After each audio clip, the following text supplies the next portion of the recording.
जाकि जैसे भी चूड़ी टाइट है सके ऐसे चूड़ी टाइट कर रही है। किसान मानने को तैयार नहीं है। या फिर लाइक कर दो, या को शेयर कर दो, या को चैनल को सब्सक्राइब कर लो।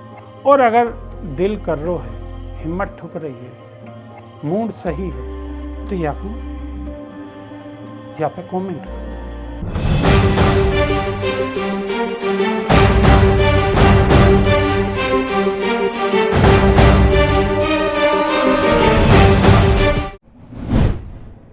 जय राम जी की। क्या हाल चाल है? सब ठीक हैं? बहुत बढ़िया, बहुत बढ़िया। अपनों और अपने इनको ख्याल रखो, और जब भी टाइम मिले तो यह वीडियो को भी देखते रहो। अब आ जाओ खबर पे। गणतंत्र दिवस पे किसान द्वारा ट्रैक्टर रैली निकाले जाने वाले मामले में बुधवार को फिर सुप्रीम कोर्ट में सुनवाई हुई। सर्वोच्च अदालत ने यह विवाद में दखल देने से इनकार कर दिया और कही कि दिल्ली पुलिस ही यह हमें इजाज़त दे सके। यह के अलावा सुप्रीम कोर्ट के द्वारा लगातार कमेटी पर उठ रही सवालन पर नाराजगी व्यक्त करी गई। चीफ जस्टिस ने बुधवार को सुनवाई के दौरान कही कि हम ट्रैक्टर रैली को लेकर कोई फैसला नहीं सुनाएंगे।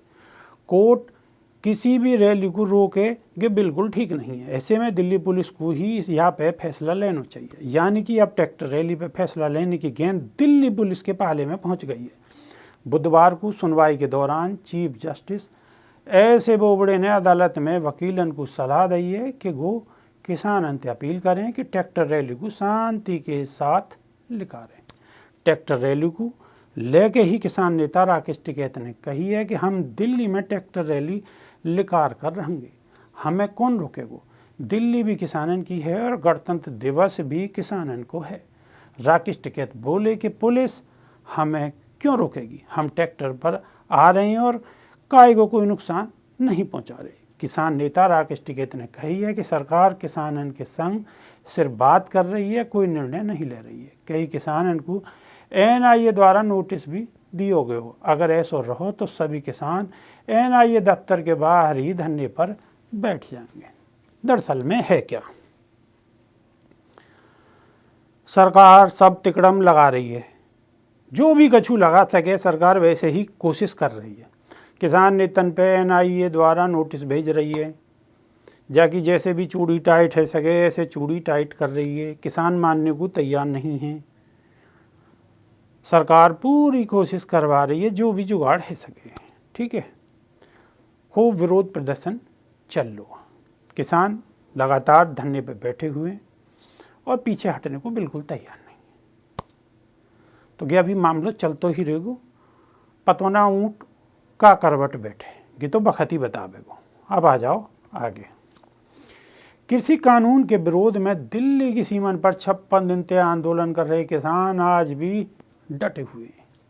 यही बीच एक दिल दहला देने वाला मामला सामने आया हुआ है। टिकरी बॉर्डर पर मंगलवार को जहरीलो पदार्थ खाने वाले किसान की देर रात संजय गांधी अस्पताल में इलाज के दौरान मौत हो गई। कल मुख्य मंच के पास जहर खा लिया उन्होंने। मृतक किसान की पहचान रोहतक निवासी जय भगवान के रूप में हुई है।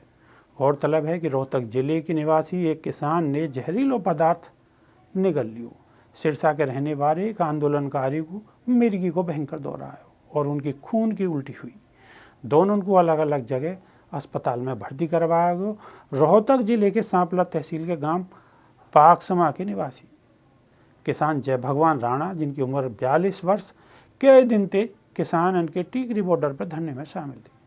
मंगलवार शाम 4:30 बजे उनकी अचानक हालत बिगड़ने लगी तो पास में बैठे आंदोलनकारी किसानों ने उन्हें संभालो। उन्होंने बताया कि उन्होंने जहरीलो पदार्थ निगल लियो। यही बीच टिकरी बॉर्डर से एक और दुखद खबर आई है। टिकरी बॉर्डर पर एक और अन्य किसान धन्ना सिंह की दिल को दौरा पड़ने से मौत हो गई। चल कारो 2 महीना को समय है वो आंदोलन को। सर्दी कोई वहाँ व्यवस्था तो है ना, सड़क पे ही तो पड़े हैं सारे के सारे किसान। लगातार सड़क पे ही खानो नहानो धोनो जो कछु भी है सब सड़क पे है। कितनी ठंड है दिल्ली में, सड़क पे ही है। और लगातार 2 महीना ते पड़े हुए हैं और दूर दूर तक कोई उम्मीद है नहीं।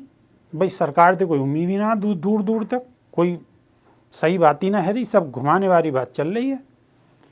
सब गोल गोल घुमा रही है सरकार। तो किसान कहीं ना कहीं अब डिप्रेशन में आ चुके हैं और लोग नेगेटिव है चुके हैं। नेगेटिव जो लोग हैं ये ज़्यादा नेगेटिव है, वही को असर है कि किसान ऐसी स्थिति में पहुंच गए हैं कि लोग आत्महत्या कर रहे हैं, जो कि सरासर गलत है और सरकार को जागना चाहिए। कहीं ऐसा ना हो कि देर ना हो जाए, देर भी है सके तो सरकार को जल्द से जल्द जागना चाहिए और या में तुरंत कार्रवाई करनी चाहिए और अपने फैसले जो भी करने हैं किसानों को संतुष्ट करना चाहिए। 2 महीना को समय बहुत बड़ी बात है, ठीक है। और आप सब लोग तो देख रहे हो और समझ रहे हो, ठीक। अब आ जाओ आगे। किसान आंदोलन के मामले में कांग्रेस के राजनीति करने और राहुल गांधी की टिप्पणी करने पर प्रतिक्रिया देते हुए हरियाणा के गृह मंत्री अनिल विज ने कही है कि किसान कोई भी राजनीतिक पार्टी या नेता को अपने मंच को उपयोग नहीं करने दे रहे और किसान अपने आंदोलन को वही तरीका से चला रहे हैं। विज ने कही है कि कांग्रेस अपने मंसूबन में कभी कामयाब नहीं है पावेगी। पूर्व सीएम भूपेंद्र सिंह हुड्डा और उन कुमारी शैलजा द्वारा भाजपा सरकार को अल्पमत करार देने और राज्य पालते समय लेकर अविश्वास प्रस्ताव लाने की बात पर पलटवार करते हुए अनिल विज ने कही है कि सपने लेने में कोई टैक्स नहीं लगे और ना ही कई तरह को यहाँ पे प्रतिबंध। उन्होंने कही है कि हुड्डा तो रोज रात को सपने में सीएम हाउस में सोए और सवेरे को अपने मकान में जागे हैं। हुड्डा को इलाज कोई अच्छे डॉक्टर से करवाया जाना चाहिए। अनिल विज गृह मंत्री हरियाणा, ठीक है, बहुत बोल रहे हैं, थोड़ी बहुत इनके रही ना है आँखन में, क्या बोल रहे हैं, शर्म ना रही इनकी आँखन में, ये बोल रहे हैं।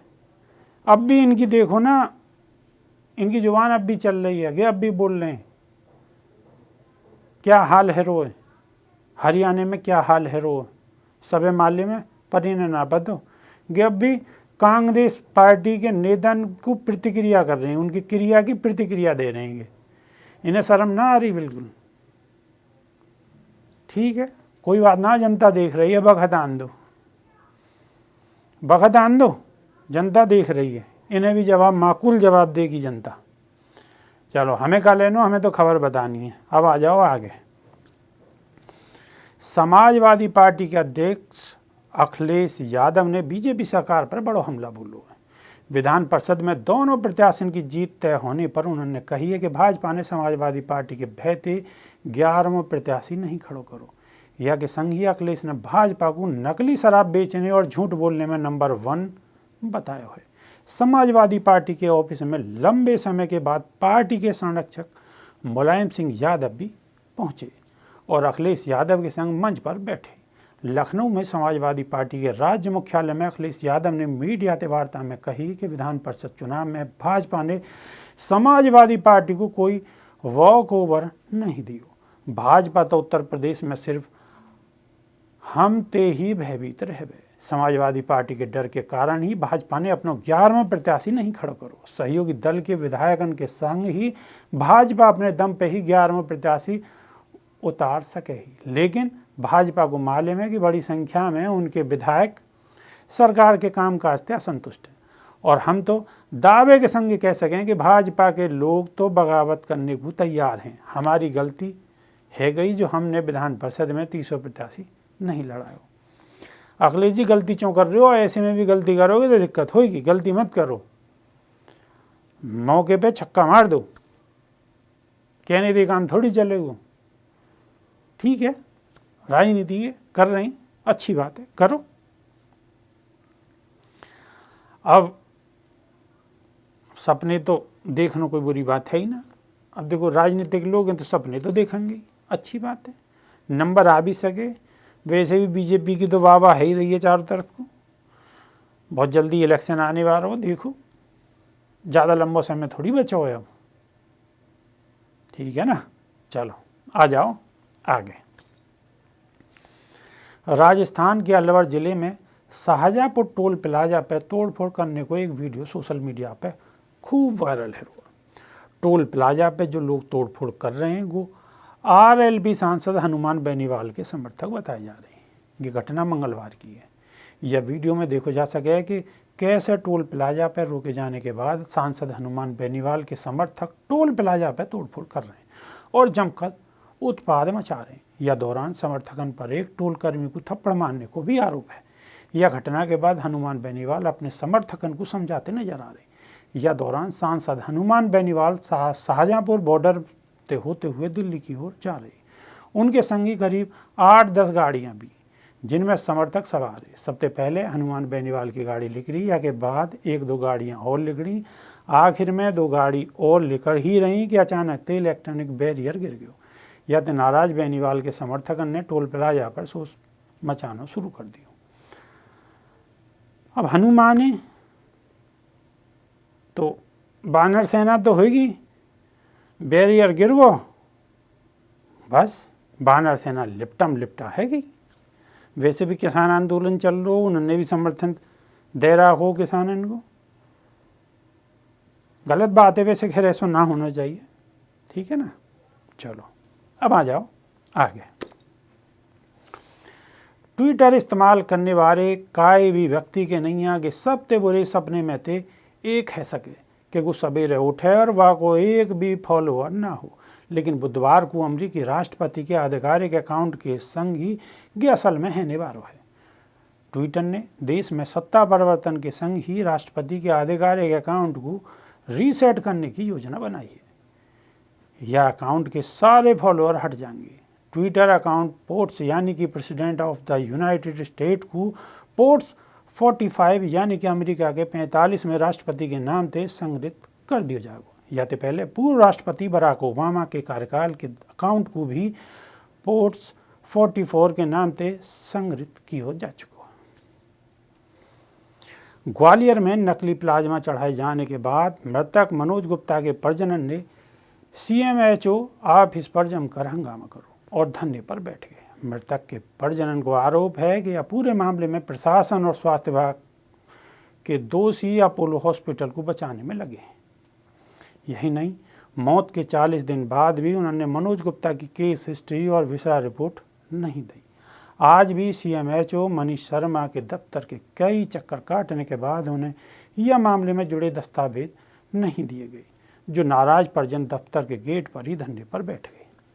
हंगामा बढ़ते देख CMHO मनीष शर्मा दफ्तर छोड़ के मौके से भाग निकले। आपको बता दें कि दतिया निवासी मनोज गुप्ता की 10 दिसंबर 2020 को नकली प्लाज्मा चढ़ाने के चलते मौत हो गई। मनोज की मौत के बाद नकली प्लाज्मा कांड और नकली प्लाज्मा गिरोह को खुलासा हुआ। प्लाज्मा कांड में अब तक 5 लोगों की गिरफ्तारी हो चुकी है। वहीं प्रशासन ने मृतक मनोज के परिजनों को उनकी डेथ हिस्ट्री और ट्रीटमेंट हिस्ट्री देने को वादा करो। शासन के निर्देश के बावजूद CMHO ने परिजनों को मौत की डेथ हिस्ट्री और ट्रीटमेंट हिस्ट्री उपलब्ध नहीं करवाई है। ये रिपोर्ट ही हमारे संवाददाता आकाश कुशवाहा की। और जाते जाते आपसे एक निवेदन है कि अगर ये वीडियो सही लग रही हो तो या पे लाइक कर दो, या को शेयर कर दो, या को चैनल को सब्सक्राइब कर लो। और अगर दिल कर रो है, हिम्मत ठुक रही है, मूड सही है, तो या पे कमेंट कर दो। अच्छो से करियो, गलत मत करियो, ठीक है। और बहुत जल्दी नई खबर के संग आपके सामने हाजिर होंगे। तब तक के लिए आप बहुत बहुत धन्यवाद। जय राम जी की।